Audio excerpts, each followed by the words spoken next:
Pour ce nouveau tuto, voici une grille de blues majeure sur un rythme funk.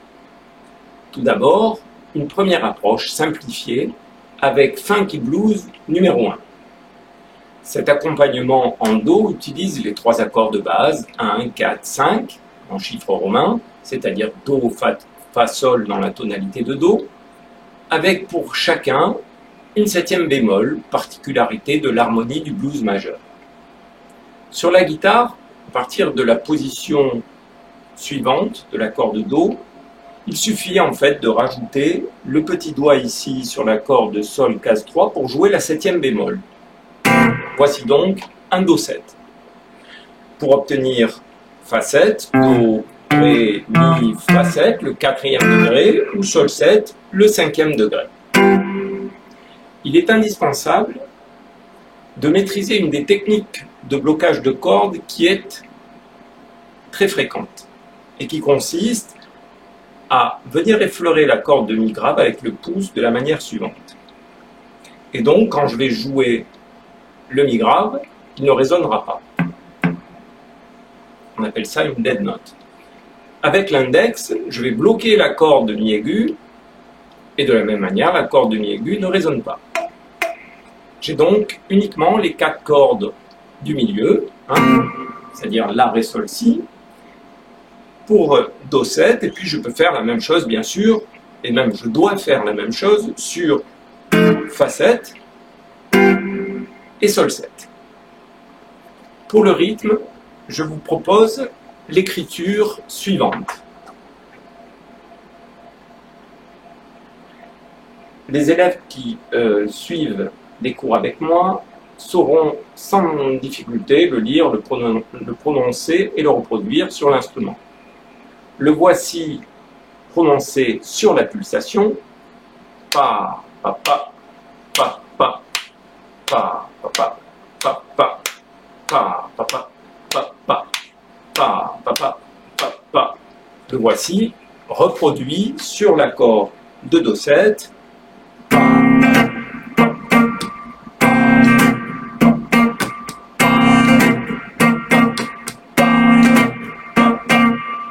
Et maintenant, l'accompagnement complet de Funky Blues numéro 1.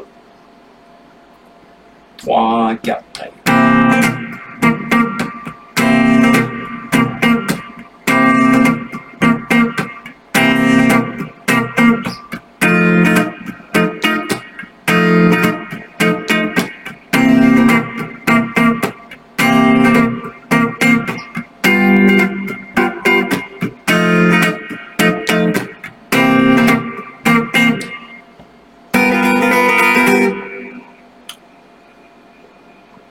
Voici maintenant la deuxième partie du tuto.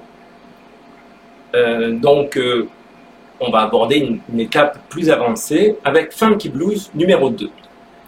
Nous avons vu précédemment comment ajouter une septième bémol sur un accord de Do majeur. Fréquemment, dans le blues et le funk, cet accord est enrichi avec une neuvième.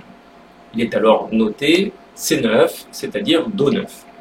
Pour jouer cet accord, on utilise fréquemment la technique du barré avec le doigt 3, de la manière suivante. Donc sur un accord de Do majeur, pour obtenir Do9 en barrant avec le doigt 3, je fais un barré sur les trois cordes aiguës, Sol, Si, Mi, et le doigt 2 joue la fondamentale, le Do, sur la corde de La, et le doigt 1, la tierce majeure. Voici donc Do9, Fa 9 ou Sol 9. Pour le rythme, le premier temps est remplacé par 4 doubles croches. Sur la première double croche, l'accord est joué un demi-ton plus grave. Au lieu d'avoir Do, on aura donc Si, Si9. Et donc, on va faire un slide du Si vers le Do pour faire les deux premières doubles croches de la manière suivante.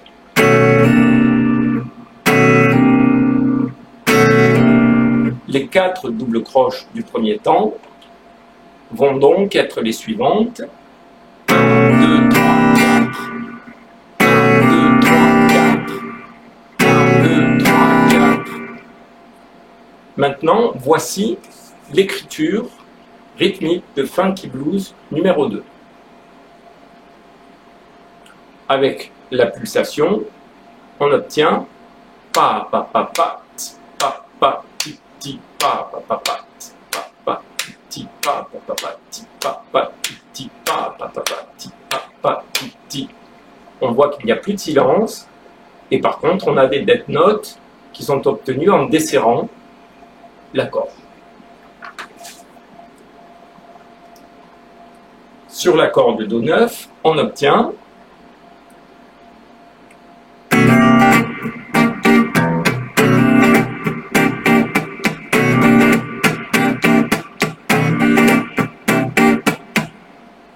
et voici Funky Blues numéro 2.